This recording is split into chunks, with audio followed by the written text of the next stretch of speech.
ആ ചന്ദ്രേട്ടൻ, യെസ്. പറയണമെന്ന് പലതവണ മനസ്സിൽ വിചാരിച്ചാണ്. But I didn't want it to sound awkward.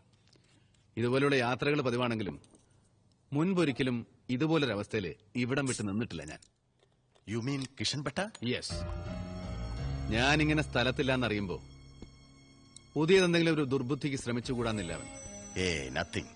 ഇനി അവൻ ഒന്നിനും ധൈര്യപ്പെടാൻ പോലില്ല Ravi. He has had it. ആ ഭാഗത്തുള്ള വിവരങ്ങളൊക്കെ കൃത്യമായിട്ട് അറിയുന്നുണ്ട് ഞാൻ. ഓക്കെ, അതുകൊണ്ട് തന്നെ കൂടുതൽ സൂക്ഷിക്കണം ചന്ദ്രേട്ടൻ, എന്റെ ആബ്സൻസിൽ പ്രത്യേകിച്ചും. ഇനി ഒരിക്കൽ കൂടി ചതിവ് പറ്റാൻ പാടില്ല ചന്ദ്രേട്ടൻ. ഇല്ല രവി, ഐ ബി കെയർഫുൾ.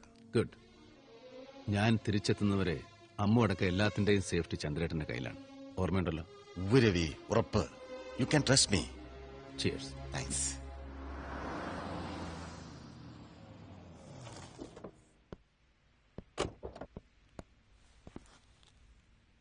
നീ വെയിറ്റ് ചെയ്താൽ മതി എയർ സ്റ്റെപ്പിൽ. പ്ലീസ്.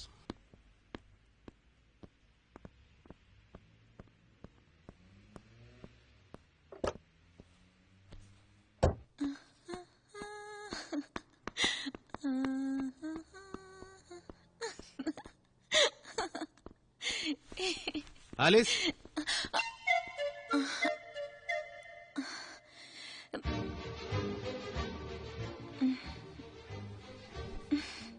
എവിടെ ആലീസ്? ഇത്തിരി ലാസ്റ്റ് മിനിറ്റ് ഷോപ്പിംഗ് ഉണ്ടെന്ന് പറഞ്ഞ് ഇറങ്ങിയതാ അവള്. ഇപ്പഴിങ്ങെത്തും. പതിവാക്കത്. അല്ല, ഇതെന്താ നീ എങ്ങനെ ഇതൊക്കെ ആയിട്ട്?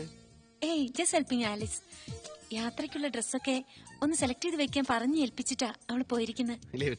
ഓഫീസിൽ നിന്ന് ലേന വരും, അവൾക്കെതിരെ ഈ പണികളൊക്കെ. ചുമ്മാ നീ വെറുതെ ബുദ്ധിമുട്ടല്ല. അതിനിപ്പോ ആര് പറഞ്ഞു എനിക്കിതൊക്കെ ബുദ്ധിമുട്ടാവുന്ന്? അതെ, മുൻപൊരിക്കൽ കുറെ പെയിന്റർ ഫ്രണ്ട്സിനെ സഹായിക്കാൻ ലണ്ടനിൽ ഒരു സ്മോൾ ടൈം ആർട്ട് ഗാലറി വിലയ്ക്ക് വാങ്ങിയപ്പോ രവി മാമൻ കോൺഷ്യർ ഓഫ് ആർട്സ് എന്ന് വാഴ്ത്തിയിട്ടുണ്ടെന്ന് ചില പത്രങ്ങൾ.